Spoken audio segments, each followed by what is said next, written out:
Salut chers fidèles abonnés de la chaîne, cliquez pour gagner bon début de semaine à tout le monde. Alors dans cette vidéo, nous allons parler d'une transaction suspecte. Oui, une transaction suspecte sur le projet Shiba Inu. Non les gars, sincèrement. Bon, on va analyser l'information, vous allez mieux comprendre. Et cette transaction voilà, je peux dire en quelque sorte, va être un danger pour le projet Shiba Inu, ou c'est quelque chose qui se prépare. Vous allez comprendre si vous restez jusqu'à la fin de la vidéo. Nous allons parler aussi des alertes du Japon face aux échangeurs. Analyser aussi cette situation. Nous allons parler une fois de plus des banques. Des banques, oui, des banques et les crypto-monnaies. Ce qui est en train de se passer et ce qui pourrait toutefois aussi arriver, les gars. C'est sérieux. Comme de coutume, si vous n'êtes pas encore un fidèle abonné, prenez l'agréable plaisir. Faites-vous un grand plaisir de vous abonner et d'activer la cloche de notification. Quand vous recevez une notification qu'il y a une vidéo en ligne, courez pour la regarder, car cette vidéo pourra être d'une information capitale qui pourra vous aider à prendre de bonnes décisions dans cet écosystème de la crypto-monnaie. Et aussi, nous avons fait une vidéo sur le projet Arbitrum. Oui, cette vidéo, révélation choc. Oui, les gars, c'est chaud sur le projet Arbitrum. Oui, si vous n'avez pas encore regardé cette vidéo, je vous demanderai de mettre une pause à cette vidéo et aller la regarder. C'est important. Si vous êtes un investisseur du projet Arbitrum ou si vous voulez investir dans ce projet, semblerait-il que c'est chaud. C'est chaud dans le projet Arbitrum. Alors donc, on commence la vidéo par ceci. Comme vous le savez de coutume, nous allons parler rapidement du prix du Bitcoin. Le Bitcoin qui a décidé en ce moment de sortir de 28 000 $. Oui, le Bitcoin est en train de se décider de sortir de 28 000 $ parce qu'elle est trop restée stagnée, elle est trop restée standard sur 28 400 $, 28 300 et franchement, le Bitcoin est en train de chuter. Au même moment que le Bitcoin est en train de chuter, au même moment, il y a effectivement des décisions qui sont en train d'être prises dans cet écosystème par nos dévanciers pour mieux faire avancer cet écosystème. Et il y a tellement de bonnes nouvelles. Il y a aussi des mauvaises nouvelles parce que le Bitcoin, en quelque sorte, pour ceux qui ne savent pas, le Bitcoin, c'est un peu le concurrent de la monnaie fiduciaire. C'est un peu le concurrent de la monnaie fiduciaire. Et on a longtemps parlé de ça ici. Je ne vais pas encore reparler une fois de plus de cela. Alors, on va parler de cette information. Les gars, vous vous rappelez du Crédit Suisse qui a déclaré faillite. Oui, vous vous rappelez du Crédit Suisse qui a déclaré faillite. Et qu'est-ce qui s'est passé? Le gouvernement suisse a décidé de mettre en vente le Crédit Suisse et nationaliser cette banque. Et qu'est-ce qui s'est passé? Quand ils ont nationalisé cette banque, l'une des grandes banques en Suisse, qui est le UBS, est partie acheter cette banque, cette banque suisse, le Crédit Suisse.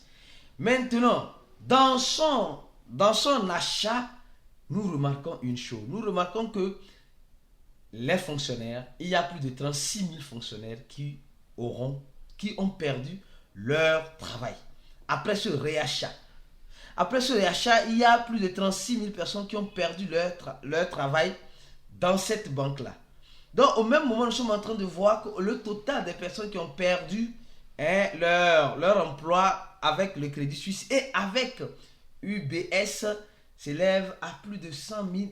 Ce n'est pas ceux qui ont perdu le nombre de fonctionnaires, mais déjà un peu plus de 10%, voire même 10% de ces fonctionnaires-là sont en train de perdre leur travail.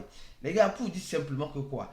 Avec cette crise bancaire qui arrive, que nous sentons, mais que nous n'avons pas bien senti, peut-être dans notre zone, peut-être tu te dis, je suis dans un pays, bon, moi, il n'y a pas de problème. La dernière fois, on a fait un chat-vos dans le groupe VIP et on a eu beaucoup de témoignages. Des personnes, même en Afrique, même, il y a ça déjà. Si vous pensez qu'en Afrique, il n'y a pas encore, il y a déjà ça. Mais ce n'est pas encore monnaie courante. Donc, préparez-vous car le pire peut arriver si vous laissez trop votre argent dans les institutions bancaires en pensant que vous êtes en sécurité. Au même moment, voici cette information. Oui, cette information m'intrigue, me choque. Oui, me choque, ça me choque. C'est l'information choc, oui. On me dit simplement ici. que les entreprises crypto-monnaies ne peuvent même plus avoir accès à leur compte au Royaume-Uni, c'est-à-dire que le Royaume-Uni en Angleterre, ou ne peuvent même pas créer des comptes au niveau du système bancaire du Royaume-Uni. Que se passe-t-il? Il y a une boîte, une boîte qui a des liens en crypto. Certes, et je crois bien c'est Saving Blocks, je crois bien. Ils ont vu leur dossier être rejeté pour l'ouverture d'un compte bancaire. Vous voyez un peu le paradoxe? Au même moment où les gens sont en train de retirer leur argent dans le système bancaire, les entreprises, les startups, les entreprises dans l'écosystème de la blockchain veulent créer des comptes là-bas et déposer un peu de la liquidité là-bas pour leurs opérations. Mais au même moment, les banques de certains pays comme le Royaume-Uni ne veulent rien entendre des crypto-monnaies. Et le CEO de cette banque-là, se décide, il se décide d'obtenir une licence en France, car pour obtenir une licence en France, c'est un peu plus facile pour lui. Or, nous nous rappelons très bien que on nous a dit ici que la France veut mettre un projet de loi qui va empêcher les crypto-influenceurs de parler à tout moment des crypto-monnaies ou surtout des projets crypto. Ça veut dire simplement que il y a en France, Binance et certains échangeurs ont déjà la licence pour opérer dans le système financier de la France. Mais au même moment, le Royaume-Uni est en train de serrer les vis. Mon frère, les entrepreneurs qui sont dans l'écosystème vont aller purement et simplement dans les pays où la législation est plus favorable, comme le Salvador, oui, ou même ils ne vont même pas payer d'impôts, comme la Biélorussie, où ils ne vont même pas payer les impôts. Et bien d'autres pays, la Chine, oui, la Chine qui est en train de, en quelque sorte, donner bas la terre, vis-à-vis des crypto-monnaies. Oui, la Chine aujourd'hui, elle veut accueillir. Vous allez voir que c'est le bloc occidental, le bloc, je ne sais pas comment dire ça, le bloc, et voilà, des pays, voilà, un peu bien développé. La Chine est développée aussi, certes, mais il y a un bloc, les États-Unis, l'Europe, comme le Royaume-Uni, tout cela, ils essaient de mettre un frein. Mais au même moment, nous sommes en train de voir que la Chine est en train de vouloir accueillir, je dis bien, elle est en train d'accueillir toutes les entreprises qui sont dans l'écosystème sur son territoire, afin que, je dis bien, bon, eux aussi puissent manger leur part du gâteau. Vous voyez, c'est stratégique. Aujourd'hui, c'est quelque chose qu'on ne peut pas arrêter, les crypto-monnaies. On ne peut pas arrêter. On ne peut pas arrêter ça. Ça, c'est, je dis, c'est impossible. Si vous me le permettez, c'est impossible. Mais ils veulent juste ralentir. Ils veulent nous décourager. Et ils sont en train de réussir à décourager certaines personnes qui sont en train de sortir de l'écosystème de la blockchain parce qu'ils se disent non, bon, vous savez, bon, non, nos pays n'acceptent pas, nos pays ne font pas quoi, mais est-ce que tu sens ta liberté dans cet écosystème? Tu sens ta liberté, mon frère, sois tranquille, sois vraiment tranquille. Alors, et une autre information importante à analyser ici, vous voyez comment les pays, je peux dire, non, je ne peux pas dire que les pays, ça c'est le Japon. Regardez ce que le Japon est en train de vouloir faire. Le Japon est en train de dire que Binance, Bybit et d'autres échangeurs sont en train d'opérer, sont en train de travailler sur leur territoire en quelque sorte, sans toutefois, je dis bien, sans toutefois avoir une licence. D'accord? Donc ça veut dire que les gens sont en train de travailler, le Japon est en train de dire les gens sont en train de travailler, ils sont en train d'opérer sans avoir de licence. Or, le Japon a une association des échangeurs. Et le Japon donne la licence à certains échangeurs. Donc, ils sont en train de dire qu'ils sont illégaux sur le territoire. hein, pour venir être légal.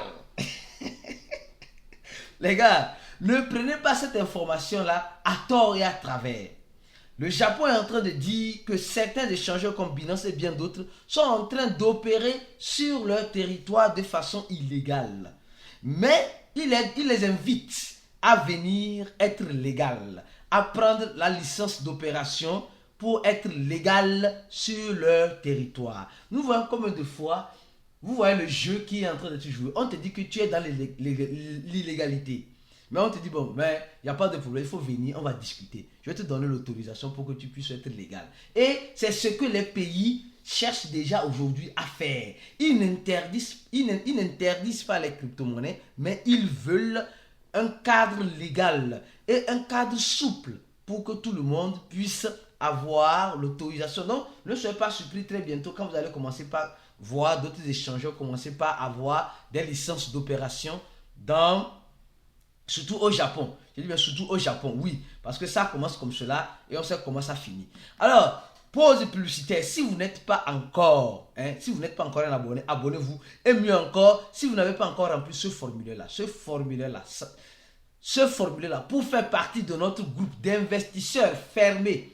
Je dis bien, on a un groupe d'investisseurs fermés. Vous remplissez ce formulaire-là rapidement. Vous allez recevoir un email de la part de notre équipe. Vous allez payer $80 et vous aurez accès à notre cours, à nos stratégies et tout ce qui va avec. Mes frères, mes soeurs, ça ne sert à rien d'avoir des crypto-monnaies sans avoir de bonnes stratégies. Ça ne sert à rien d'avoir des crypto-monnaies et être assis jusqu'à voir vos os parce que vous êtes en holding à vie. Venez apprendre d'autres stratégies pour profiter des crypto-monnaies. Que ce soit dans le holding et dans bien d'autres stratégies, profiter de bien d'autres choses, c'est très important. Deuxième information, pour ceux qui veulent participer à notre confraternisation, l'événement qui rassemble tous les panafricains dans l'écosystème de la crypto-monnaie venant du monde entier, les gars, c'est le moment. C'est le moment qu'on puisse sortir du virtuel pour qu'on puisse se connaître, on puisse se toucher, on puisse savoir qui est derrière tel numéro et c'est très intéressant. Et cette année, l'événement aura lieu au Bénin. Et je tiens à vous informer, à partir du 15, il y aura, comme vous le savez bien, il y aura la fermeture de ce formulaire qui est pour le moment gratuit pour toutes les personnes qui veulent participer à cet événement. Maintenant, parlons de Shiba Inu rapidement. La transaction suspecte de Shiba Inu. Les gars, c'est vraiment suspect. C'est vraiment suspect. D'abord, nous allons voir Shiba Inu, oui, ici, à la 14e position. Shiba Inu ne veut pas augmenter de zéro, ni ne veut brûler de zéro. Mais l'allure où vont les choses, elle serait décidée à faire une chose. Soit elle brûle, soit elle augmente. Après, regardez bien ce qui se passe. Regardez cette information-là. On nous informe qu'il y a un mouvement de plus de 65 millions de dollars sur des wallets inconnus. Les gars, c'est chaud. On dit sur des wallets inconnus. Donc ça veut dire qu'il y a certaines personnes, regardez un peu. Regardez, ça, c'est des transactions, regardez, c'est des transactions qui, je peux dire en quelque sorte, qui nous donnent de l'eau à la bouche. Qui nous donnent de l'eau à la bouche. C'est des transactions qui nous donnent de l'eau à la bouche. Donc, vous devez comprendre une chose. Si vous êtes investisseur dans le projet Shiba Inu, et on nous informe, voilà la transaction. Certes, il y a eu quelques transactions. Et quand nous voyons pertinemment, nous voyons que cette transaction-là a été faite d'un wallet X vers un wallet Y. Je donne l'exemple. Donc, ça dit que la transaction n'a pas été faite. J'ai dit que la transaction n'a pas été faite pour envoyer sur un échangeur pour vendre ou pour retirer d'un échangeur. Donc, et dans la transaction, on nous dit simplement qu'il y a eu 3 types de transactions. 1, 2, 3, dont le total est de 6 milliards de Shiba Inu. 6 milliards de Shiba Inu. Donc, moi personnellement, ce que je suppose, c'est que il y a des investisseurs du projet Shiba qui se préparent au lancement de Shibarium. Certes, le Shibarium prend le temps. La dernière fois, on a vu le nombre de validateurs, ceux qui sont des fidèles abonnés, ceux qui ne ratent aucune vidéo que nous faisons. On a déjà le nombre de validateurs qui sont intéressés au niveau de du Shibarium. On a déjà parlé du nombre de wallets qui ont déjà été créés.